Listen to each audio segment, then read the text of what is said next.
अब मेरा केवल केवल आपसे ये जानना चाहता हूं कि जो कानून कहता है, अगर किसी ने कॉग्निजेबल ऑफेंस किया होगा, जुर्म किया होगा पेनल कोड में या किसी अन्य ऑफेंस में, तो उसे एफआईआर दर्ज होगा और वहां पर कानून इन्वेस्टिगेशन होगी, followed by the investigation.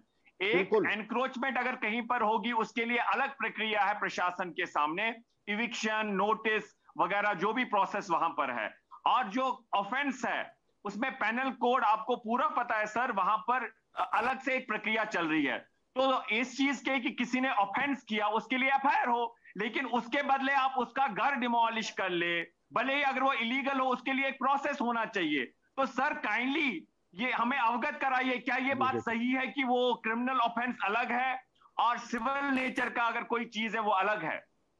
Irfan साहब ने बहुत माकूल सवाल किया है और हर देशवासी ये पूछना चाहता है आखिर डिमोलिशन का लॉ क्या है। मैं सिर्फ 30 सेकंड में बताना चाहूंगा। इरफान साहब बहुत कानून की तैयारी करके आए हैं, माकूल सवाल है। लेकिन दो तरह के इंक्रोचमेंट होते हैं, एक जिसपे प्रोसेसेस चल रही हैं उसको आप डिमोलिश नहीं कर सकते हैं जबकि पूरे चैनल ऑफ अपील एग्जॉस्ट ना हो जाएं। लेकिन जिनके सारे चैनल ऑफ अपील एग्जॉस्ट हो जाएं, जो सरासर अतिक्रमण है, जैसे रेलवे की प्रॉपर्टी, पुलिस की प्रॉपर्टी, मिलिट्री की प्रॉपर्टी, वो सरासर अतिक्रमण है, उनको हटाने में कोई बस आप जाकर के चेतावनी दीजिए और नहीं हटते हैं तो आप डिमोलिशन कर सकते हैं। दो तरह के अतिक्रमण हुए, एक जिसमें judicial proceedings, quasi judicial proceedings या एडमिनिस्ट्रेटिव प्रोसीडिंग चल रही है, उसके डिमोलिशन की प्रक्रिया बिल्कुल अलग है वो आप। लेकिन जो सरासर नाजायज है, मान लीजिए आपके मकान के ऊपर किसी ने आकर के मैंने मकान बना लिया, वो नाजायज है, वो पुलिस आके डिमोलिश करेगी और उसको कोई नहीं हो सकता कि विक्रम सिंह ने इरफान साहब के मकान पे जाकर के लाकानूनियत करके गुंडागर्दी करके एक दुकान या मकान बनाया, वो तो हटनी ही हटनी इरफान साहब। संतुष्ट हो गए तो अब बुलडोजर चलना चाहिए। विक्रम साहब से भी मैं एक प्रश्न करना चाहूंगा निश्चित रूप से, क्या कटनी रेलवे स्टेशन पे जो public property Katni railway station बनाई गई थी, क्या वो इलीगल थी, जिसको जो है इस देश के लीगल प्रोसीजर को फॉलो न करके धर्म के मानने वाले कुछ लोगों ने नारा लगाते हुए पुलिस की उपस्थिति में जो है उस दीवार को डिमोलिश किया? पवन जी, मैं गौर से सुनिए मेरी बात। मस्जिद के ऊपर अगर इस तरीके के जय श्री राम के नारे लगेंगे, मस्जिद के ऊपर नाजायज झंडा लगा, विक्रम साहब मेरा निवेदन है, मैं मस्जिद की बात नहीं कर रहा हूँ। कटनी रेलवे स्टेशन पर कटनी रेलवे स्टेशन की प्रॉपर्टी जो इस देश की प्रॉपर्टी है, वहां पर मंदिर को साफ करने के लिए, मंदिर के रास्ते को बनाने के लिए पुलिस की उपस्थिति में उस दीवार को ढहाया गया है, क्या उनके खिलाफ कार्रवाई नहीं होनी चाहिए? निश्चित होनी चाहिए। रेलवे की प्रॉपर्टी राष्ट्रीय संपत्ति है, वहां किसी पूजा स्थल के होने का कोई औचित्य नहीं है। आपके पास शुक्रिया। शोभाषा जी, आप कुछ कहना चाहती हैं? जी, मैं बहुत विनम्रता से, जहाँ पर एक्स डीजीपी साहब हैं, मैं उनसे ऐसे तो मैंने पूरे डिबेट में मैं उनके साथ अग्री कर रही हूँ, लेकिन थोड़ा सा डिसएग्रीमेंट है मेरा उनसे। मैं इसलिए है क्योंकि सर अभी तक के मेरे जीवन में 35 वर्ष हो जाऊंगी इस वर्ष, 35 वर्ष के जीवन में सर मैंने यही देखा है कि सड़कों पर जो भी मेन सड़क होती है उस पर कई बार इलीगल स्ट्रक्चर्स खड़े होते हैं। वो इलीगल स्ट्रक्चर्स जनरली खड़े होते हैं, दरगाह के नाम पर खड़े कर दिए जाते हैं, या हरे रंग से कुछ बना दिया जाता है और मान लिया जाता है कि वहां पर कोई पीर हुए थे जिनकी डेथ हो गई, और धीरे धीरे वो एक धार्मिक स्थल बन जाता है। जब ऐसा लगातार हुआ, और जिस मध्य प्रदेश की बात, कटनी की बात कर रही है, मैं आधिकारिक तौर से कह रही हूं, भोपाल की सड़कों पर कई ऐसी जगह है जहां ये घटनाएं हुई हैं। तो अगर आप कटनी का उदाहरण दे रहे हैं इरफान भाई, तो फिर आपको भोपाल की समस्या पर भी बात करनी होगी। यहाँ पर एक्स डीजीपी साहब ने बहुत क्लियरली कहा कि गलत था वो राम मंदिर के जो आप घटना का जिक्र कर रहे हैं, उन्होंने तो कह दिया गलत था। अब आप बताइए कि ये जो सड़कों पर जो हरे रंग की चादर डाल करके और जो स्ट्रक्चर रातों रात खड़े कर दिए जाते हैं, क्या ये सही है? इसका रिएक्शन अगर आता है तो फिर आपको तब याद आती है प्रशासन की, तब आपको सरकार याद आ जाता है, तब आपको वही पार्टी याद आ जाती है जिसको आप लोग सैफरन टेररिस्ट बोलते हैं। नहीं, आप बताइए ना, आप भोपाल वाली स्पेसिफिक सवाल मैंने पूछा। अगर क्रिमिनल ऑफेंस कोई भी करता है उसके लिए कानून सजा देगी, उसको बुक करेगी। आपने स्पेसिफिक सवाल कटनी पर पूछा, मैं स्पेसिफिक सवाल ओल्ड भोपाल पर पूछ रही हूँ। उसके घर को नहीं तोड़ सकते हैं, कई ऐसे इलाके हैं, कानून में गुंजाइश नहीं है। तो मैं सड़कों का नाम भी गिना दूं, 1 साल बैठ करके कैंपेन किया है वहां मैंने।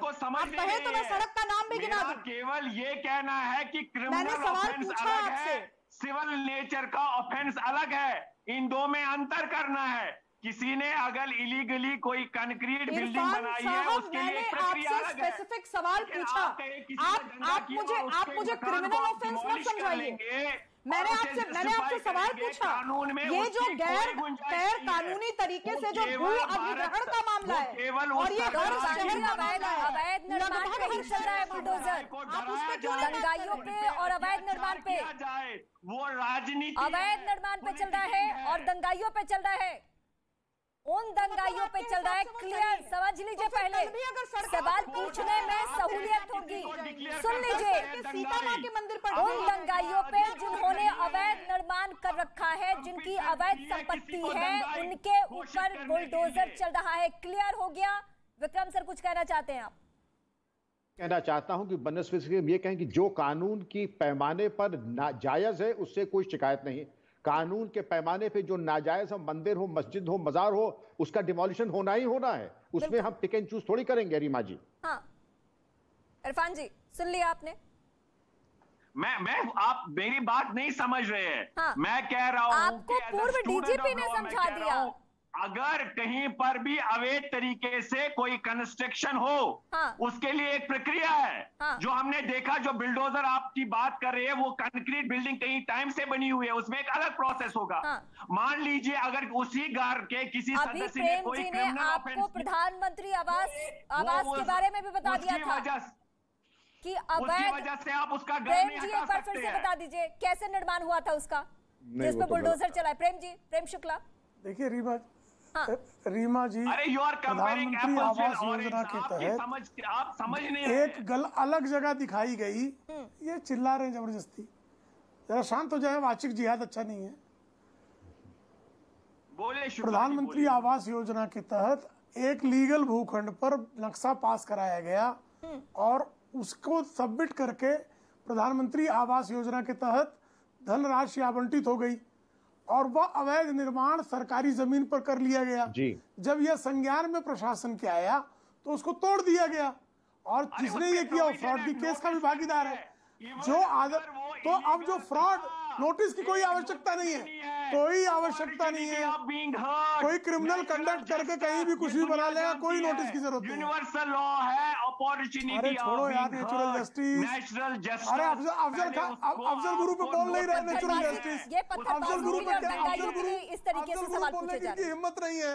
देख ले दर्शक, न्यायालय भूल जा रहे हैं, तब न्यायालय, सर्वोच्च न्यायालय को तब भूल जाएंगे जब अफजल गुरु को फांसी की बात होगी। सर्वोच्च न्यायालय को तब भूल जाएंगे जब मस्जिदों से लाउड स्पीकर से अजान दिए जाने की बात हो जाएगी।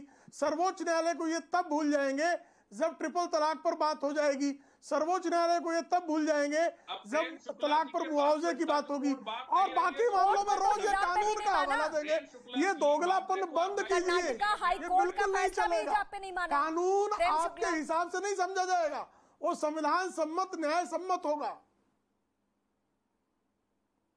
जी रीमा जी, मैं कह रही थी कि अभी हालिया उदाहरण भी है, हिजाब पे भी कर्नाटक हाई कोर्ट के फैसले को नहीं माना, उसके बाद भी विवाद कोई किसी कोर्ट का अदालत किसी ये दुनिया में तो कह रहा हूँ सर्वोच्च न्यायालय का आदेश नहीं मानेंगे, ये संसद का प्रस्तावित कानून नहीं मानेंगे, संसद से पारित कानून नहीं मानेंगे, राष्ट्रपति द्वारा जारी अध्यादेश नहीं मानेंगे। क्या परेशानी है अगर आप यहाँ पे कह देंगे कि अगर दंगा इस तरीके से रुक रहा है तो रुके? करो, ये वही कानून है। अरे भाई ये मुल्ला कोर्ट का रुख कर लीजिए ना, संविधान का राज है, उनके साथ सख्ती से निपटा जाए। मानवाधिकार आयोग से भी का रुख कर लीजिए। तालिबान राज नहीं है कि मुल्ला जो बोल देगा वो हो जाएगा। क्या है मियाँ, हिंदू मुस्लिम करो, मियाँ ये तालिबान का राज नहीं है। भारत एक सशक्त लोकतंत्र है, समर्थ लोकतंत्र है, न्याय देने वाला जन कल्याणकारी लोकतंत्र है। मियाँ ये शरीयत का राज नहीं चल रहा है। पवन जी क्या ये शरीयत का राज नहीं चलेगा यहाँ। संविधान सम्मत लोकतांत्रिक संसदीय लोकतंत्र के संविधान के अनुकूल यहाँ पर शासन व्यवस्था संचालित होगी। क्या क्या शब्द बुरा लगता है? तर्कपूर्ण बात करिए ना, क्या लीगल प्रोसीजर है, आप क्या शब्द, ये कौन सिखाने वाले शब्द है मुझे? जो है अफजल गुरु पे अरे आप मुझे क्या गलत शब्द बोला मैंने? क्या गलत शब्द बोला? पहुंच जाते हैं क्यों नहीं पहुंचे? क्यों नहीं पहुंचे? आपसे पूछ के पहुंचेंगे?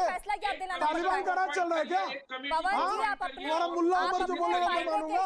मैं आपकी तरह जो है अपना जो है आपकी तरह मैंने वैचारिक सुन्नत नहीं कराई है जी, फॉलो करिए। मैंने वैचारिक सुन्नत नहीं की है, संविधान और सनातन के अनुकूल में बात कर रहा हूँ। काम कर रहे हैं उसको आप जो है जेल भेजने का काम करिए। अरे हम करेंगे, खामखा से पूछेंगे, जिहादियों के चमचों से पूछ के करेंगे, जिहादियों के दलालों से हमको जो है आदेश चाहिए। जिहादियों के दलाल जो हैं वो चीखे, चिल्लाएं, छाती पीटे, स्यापा करें।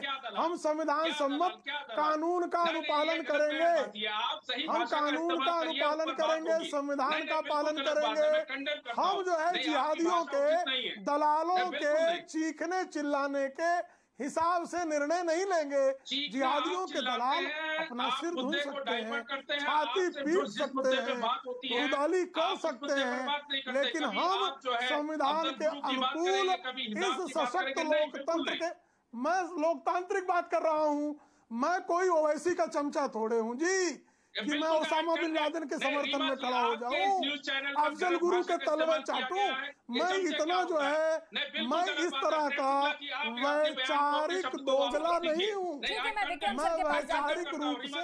ठीक है विक्रम सर, अब चूंकि बहुत वक्त की कमी है, मुझे अब पहले मैं आपसे इकबाल पे पूछ रही थी कि पुलिस का इकबाल किस तरीके से काम करता है, परसेप्शन किस तरीके से काम करता है। ये उत्तर प्रदेश बड़ा एग्जाम्पल है जिसके बारे में शोभा यात्रा के बाद सीएम योगी ने आकर ये कहा कि 25 करोड़ की तकरीबन आबादी है उत्तर प्रदेश की, देश का सबसे बड़ा सूबा है। लेकिन इस शोभा यात्रा में वहां पर एक भी दंगा फसाद, कहीं भी पत्थर बरसाने की घटना नहीं हुई और हुआ क्या, फूल बरसाए गए। तो मेरा आपसे सवाल ये है कि क्या एक परसेप्शन भी डेवलप करने की कोशिश की जा रही है इस बुलडोजर के जरिए?